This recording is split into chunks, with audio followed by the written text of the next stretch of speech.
The original Pokémon games being released on the 3DS eShop was exciting news, as neither Slade or myself had played the originals before. We took this as an opportunity to not only experience the origin of Pokémon, but decided to embark on the most epic marathon of all time. A playthrough experience of all 6 Pokémon generations leading up to the release of the 7th generation Pokémon Sun and Moon later this year. I'm yoshionthego, and this is the Pokémon 20 Chronicles.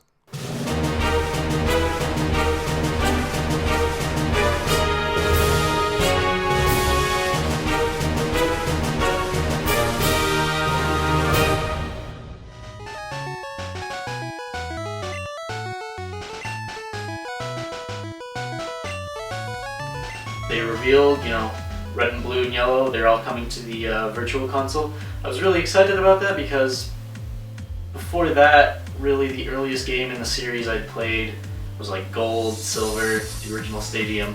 But I was just really excited to experience the kind of Pokemon in its purest form, as some people might say. One of the first things that I really loved about the announcement with red and blue and yellow was that they'd be the same game, but then have the wireless capability, which is super cool. Because for the longest time, I've been wanting Nintendo to release Pokemon, but then back in my head I'm like, man, maybe they just shouldn't do that because you have to have the link cable in order to play the game. And so the game would be broken if they released it. And Nintendo's never going to change that. They're never going to add wireless feature to an old game, so I'll just give up. Basically, I just wanted to see what all the fuss is about Gen 1. There's all those people who claim it's the best. So I was just excited to see what the big deal was. I'd played Fire Red before. Wanted to get that perspective of someone coming in fresh to Red and Blue. They announced the wireless. Oh, that was so cool. And so I'm really happy about that. I love how it is the exact same game and it works exactly how it would have, even though I never played it before. But it's like wireless and stuff. I hope that they do that with all of their Pokemon games. So for my team, first of all, I started with Squirtle because water is my bae. Water is my jam. It's my favorite type, and I always choose the water type starters. So naturally, Squirtle is just the starter of choice. I got red version because I wanted the Pokemon you could get in red more than I wanted the Pokemon you could get in blue. So with my team for red, I started with Bulbasaur.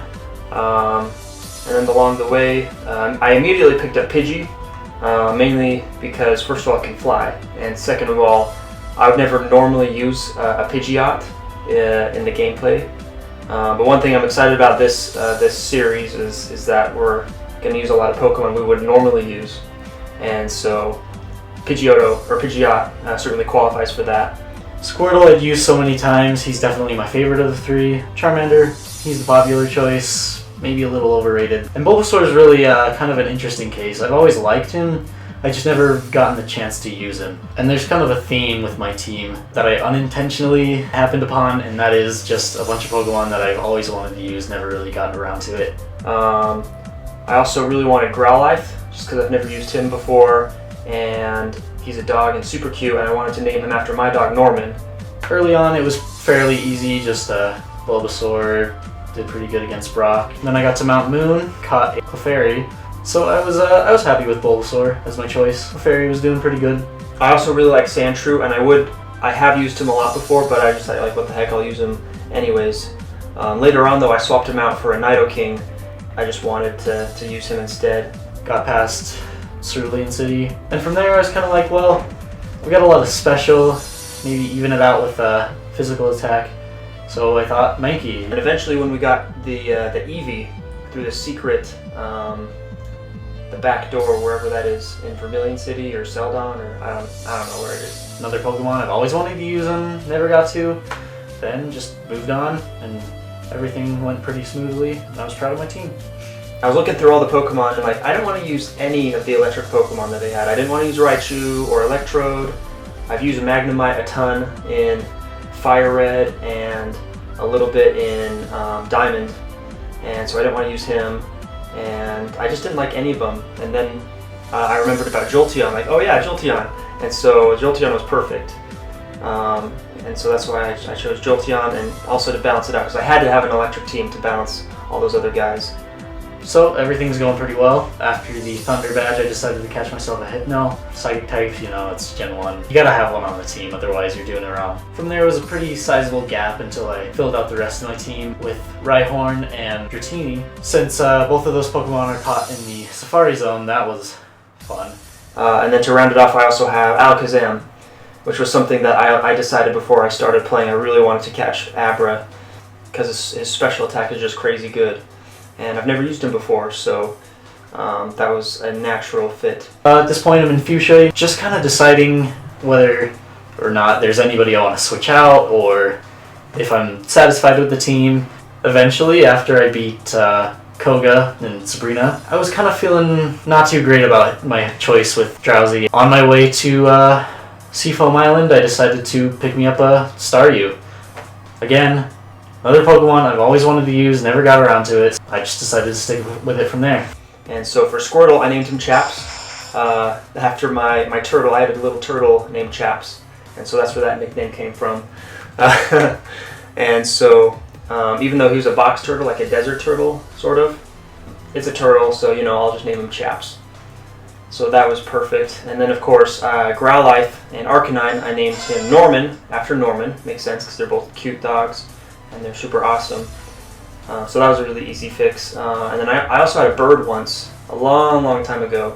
And you can actually check out, it was my first YouTube video, Oscar's Funeral, which you should click somewhere on the screen and watch it. It's really great. So I had a bird named Oscar, and he died, so we got a funeral.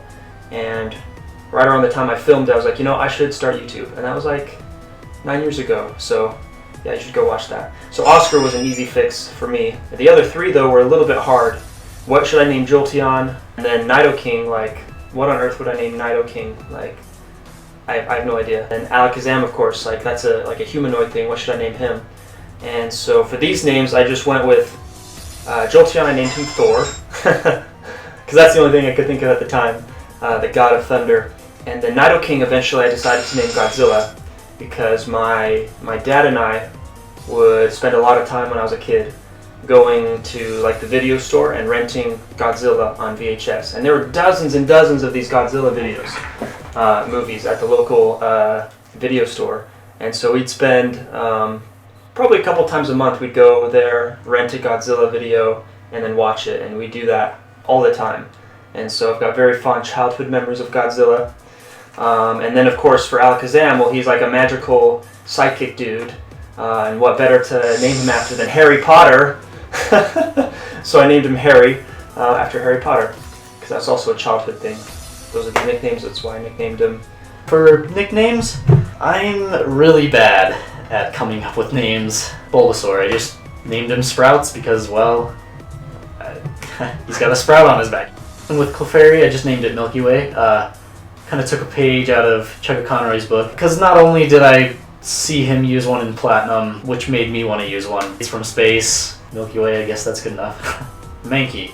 Mankey's a bit of a weird one. So I nicknamed my Mankey Cassius, and at first I wanted to name him either Muhammad or Ali, of course, for Muhammad Ali.